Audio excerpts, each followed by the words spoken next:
So let's look at the comparative anatomy of man and apes. The reason why we are looking at the comparative anatomy of man and apes is because apes are our closest relatives in the animal kingdom. As we have already seen, we belong to the suborder Anthropoidea within the order primates, and we belong to the superfamily Hominoidea, which has three families: Hylobatidae, which includes the gibbons and the siamang; Pongidae, that includes the great apes like the chimpanzees, orangutans, and gorillas; and finally the family Hominidae, which today includes only us, the Homo sapiens sapiens.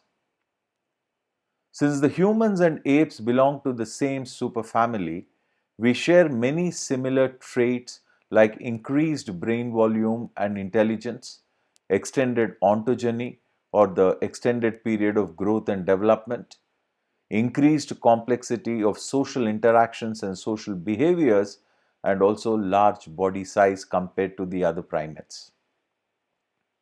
We also share some key postcranial anatomical traits.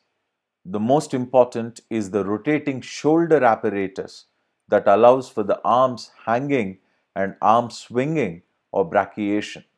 It's a capability that we humans have also retained from our brachiating ancestors. Amidst these similarities, the humans and apes also have a lot of anatomical differences. Most of these differences are because of bipedalism and adoption of an erect posture in the human species. Changes in the dietary habits like cooking and consuming more tender food as compared to the apes in the humans has also brought in many changes in our dentition. So let's see these differences between the apes and the human beings. Let's first take an overview of the apes. Gibbons are the smallest apes of all. They are found in the Asian tropical and subtropical forests from easternmost India and Bangladesh through the mainland Southeast Asia and Indonesian archipelago. Their body size ranges from 4 kilograms to 12 kilograms. They are highly arboreal and adopted brachiation mode of locomotion. The orangutans, which translates to orange ape, are the most enigmatic hominoid primates. They are found only in the rainforests of Indonesian islands of Sumatra and Borneo. They have large body size and exhibit extreme sexual dimorphism, especially in the size. The males may weigh about 78 kilograms, while the females may weigh only half that of the male's weight. The gorillas, of course, are the largest primates, weighing more than 200 kgs. They are restricted to the forest areas of western and eastern equatorial Africa. They are primarily terrestrial and practice knuckle walking on the ground. They are extremely sexually dimorphic, with the males weighing more than 50% of the female's weight. They have tall head due to the presence of a vault crest, which we shall be seeing shortly. And then the chimpanzees, along with the bonobos, are the closest living relatives of the human species. We share a great similarity genetically with the chimpanzees. They are extraordinarily adaptive animals found across equatorial Africa from the lowland rainforest to nearly open grasslands. The males weigh up to 68 kilograms and the females are about 10 to 15% lesser. Chimpanzees spend most of their time on trees and they are frequently excited, active, and very noisy. In addition to being quadrupedal and knuckle walking, they may also brachiate. On the ground, they frequently walk bipedally for short distance when carrying food or other objects. So let's look at some important points in the comparative anatomy of man and apes. Some of these are a repetition from the locomotory adaptations that we have already seen, but let's put all of them in one place so that we can write an answer in the exam.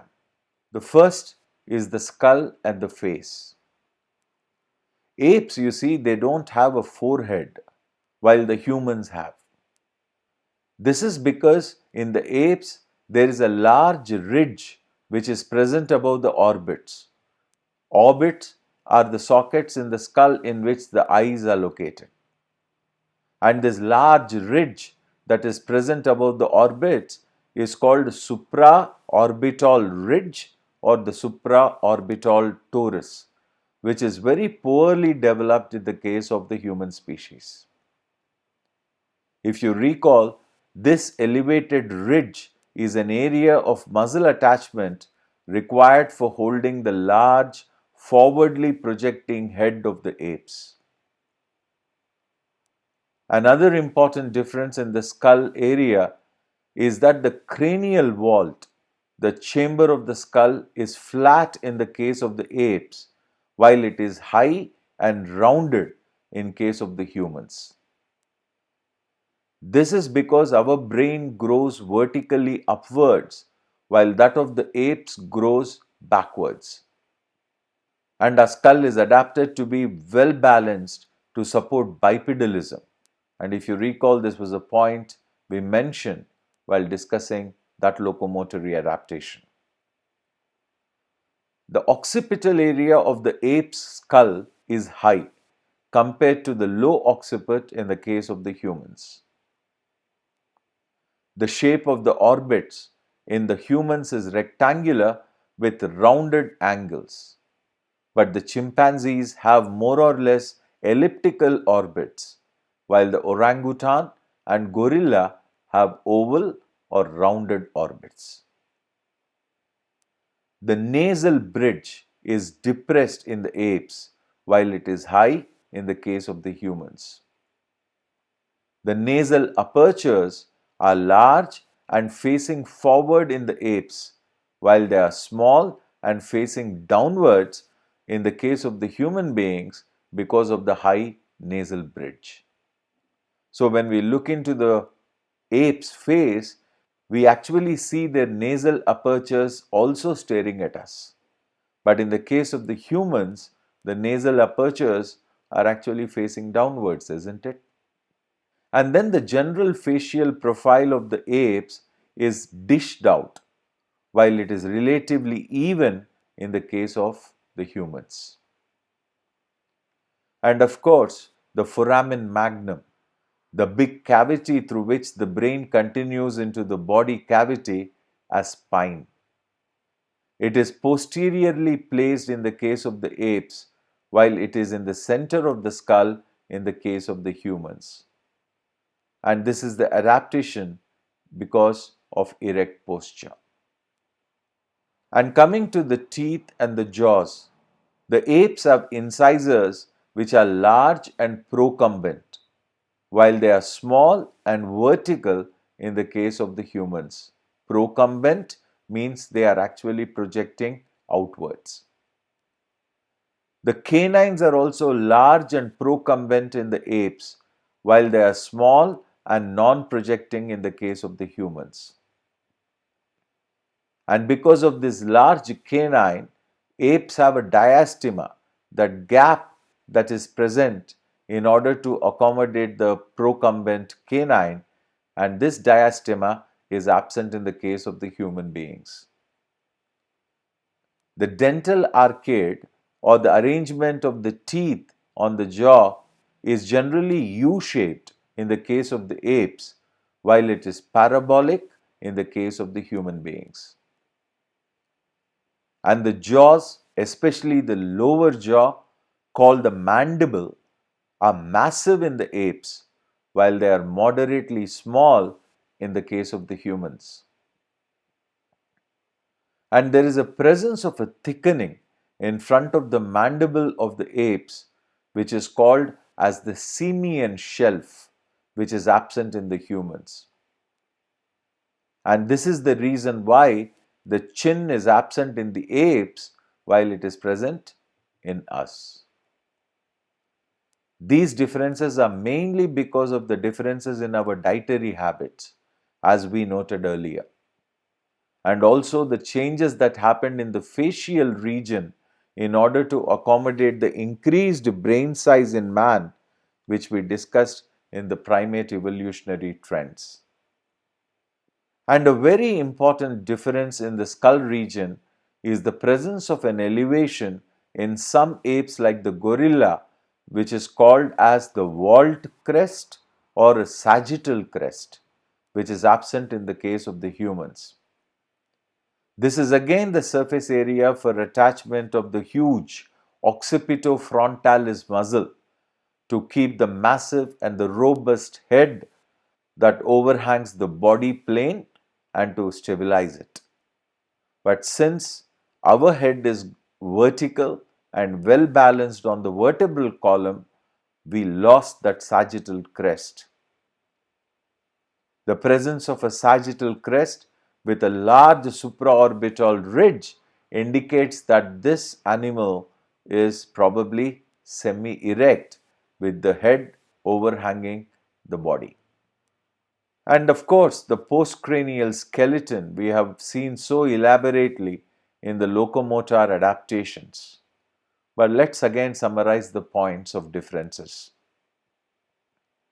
Unlike in the apes, the human arm is no longer used for walking. It became free and is used extensively and exclusively for manipulation of various things and not locomotion. In apes, hands are still used for walking. This makes the hand bones of the apes more robust so that they can carry the body weight when the apes are walking. Whereas the human hands, you see, have become less robust.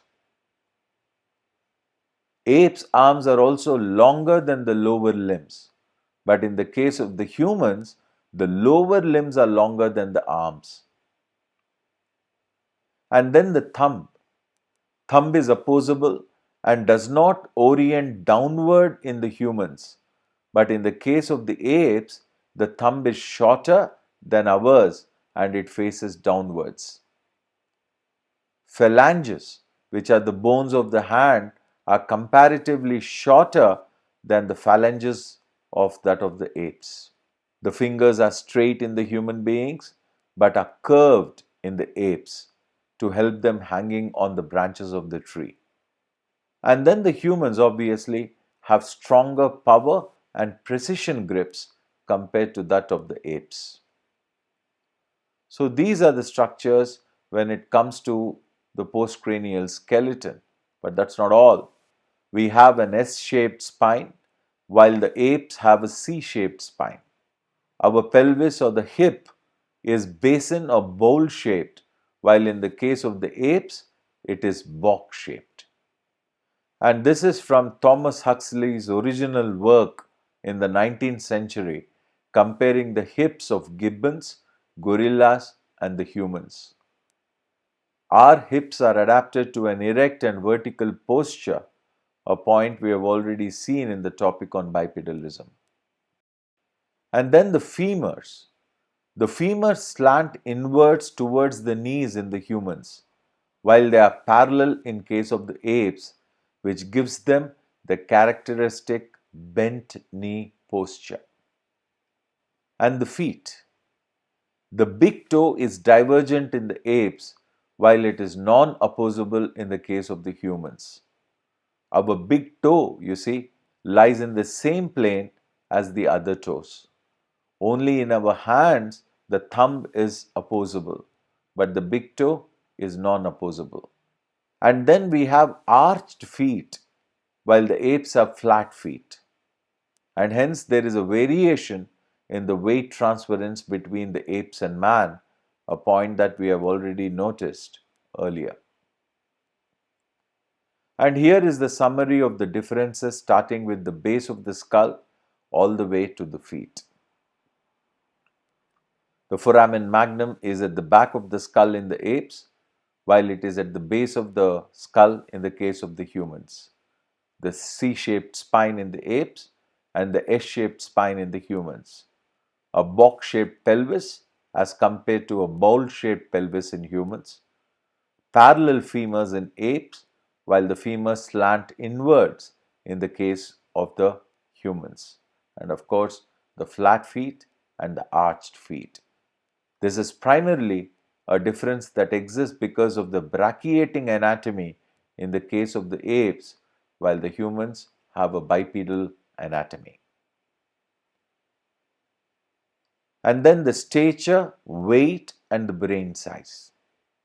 If you recall, in the very first chapter, I was mentioning that it's not the absolute size of the brain, but the brain to body size ratio that matters when it comes to assessing the levels of intelligence of an animal. And here you see that the gibbon, which is a little ape, is only 3 feet in its height. These are all averages, obviously, and weighs about 6.5 kilos, but the cranial capacity is 100 cc. The cranial capacity is the volume of our skull, and cubic centimeters is the unit of measurement of volume, isn't it? And 100 cc is the gibbon's cranial capacity. Look at the orangutan, it's about 4 feet 6 inches, 4.5 feet, 74 kgs, but 400 cc of brain. A chimpanzee, which is 5 feet and weighs only 45 kgs, has 450 cc of brain.